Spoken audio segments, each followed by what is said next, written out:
I'm performing an autopsy on a pregnant woman, and things keep getting stranger. I knew her. In all my years of work, I've developed a strange relationship with death. I see it as something purely physical. The body in front of me is just an organism who stopped living. That's all that it is. And yet it took me by surprise to have her on my table. I'd seen her around the hospital before, excited, glowing, talking about what her life would look from now on. She was a bit distracted sometimes, saying that great things were coming. But I didn't expect her to die right before giving birth. She was found drowned in her own home, with writings on her wrists and on the back of her neck, and she'd been laying in her bathtub for days before her neighbor found her. She had no husband, no relatives. They expected me to rule it as a suicide. I didn't believe that, since it made no sense. Why would she kill herself right before giving birth? Right before becoming a mother? A thing she'd been so excited about? I'd been called in the middle of the night to work on her. They said her body was already in a pretty fragile state, and I needed to be precise and fast before they could wrap this tragedy up. I won't weight you down with all the gory details. I'll just go over the process really fast so that you'll get an idea of what I do. First came some of the paperwork and observations, along with the external examination and photographs.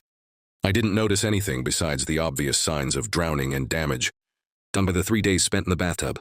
Although, if I'm being honest, but that might have been just me, I thought that the skin surrounding the writing, wrists, neck was lighter than the rest and harder. Next came the internal examination. I'd been plagued by a wave of sadness, not wanting to move on with the procedure. But I tensed up and kept on working.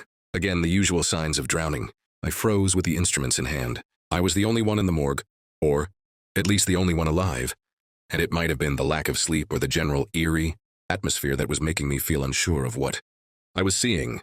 There was no earthly way she could have made those carvings on her ribs. Tiny carvings of the same symbols. My throat was dry, which made me feel like I was choking on air. And suddenly the collar of my scrub felt too tight for me. It wasn't my imagination. Her ribs were covered in these carvings. Could it be some bone-eating bacteria? I knew it was pointless to even ask that question, because I knew it wasn't. I took out my phone to take a close-up of the ribs. I know that wasn't too professional, but I had no choice. The moment I took the picture, something clattered in the distance. I looked up to the door to the hallway.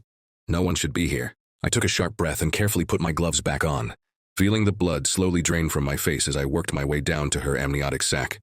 I was expecting to see something that would make my skin crawl, and I knew that no matter how hard I braced myself, it would still hit me hard. When I opened it, it was empty. There were no signs of a fetus. It was as if it had just disappeared, leaving her placenta and the umbilical cord behind intact. There was no baby there. I stepped back from her and took off my gloves. I rubbed my eyes. That had to be impossible. Her tummy had been perfectly round, and I'm pretty sure there would have been signs if she'd given birth before or after dying. It was inhumane, unnatural. Everything indicating a pregnancy existed, all except for the baby. I carefully closed her up, trying not to think about the missing baby and the symbols, then filled the report. I wrote suicide on it. I wasn't 100% sure of that. I didn't need to be. They'd been clear with the instructions. Just get it done, fast.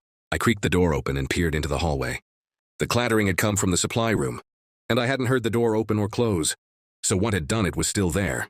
I approached it slowly, holding my breath as if I were afraid to make a sound. I placed my hand on the doorknob and twisted. Click. It was locked.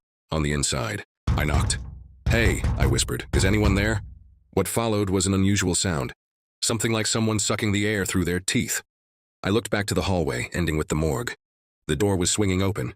I couldn't remember if I'd closed it or not, and I didn't want to. I decided my job was finished there. I closed up and got into my car, then drove home in silence. I live alone, so me coming home at 3 a.m. would not disturb anyone. After doing my night routine and going to bed, I found myself twisting and turning, strange dreams pressing onto me, like the ones you have when you have a fever. I thought I heard a cry at one point, until I realized it had been my own. I opened my eyes after what seemed like minutes, to discover it was a little over 6 a.m. In the soft glow of the morning, my window had fogged up a bit, and I couldn't help but stare perplexed at the fresh print of a child's hand on the inside of the glass.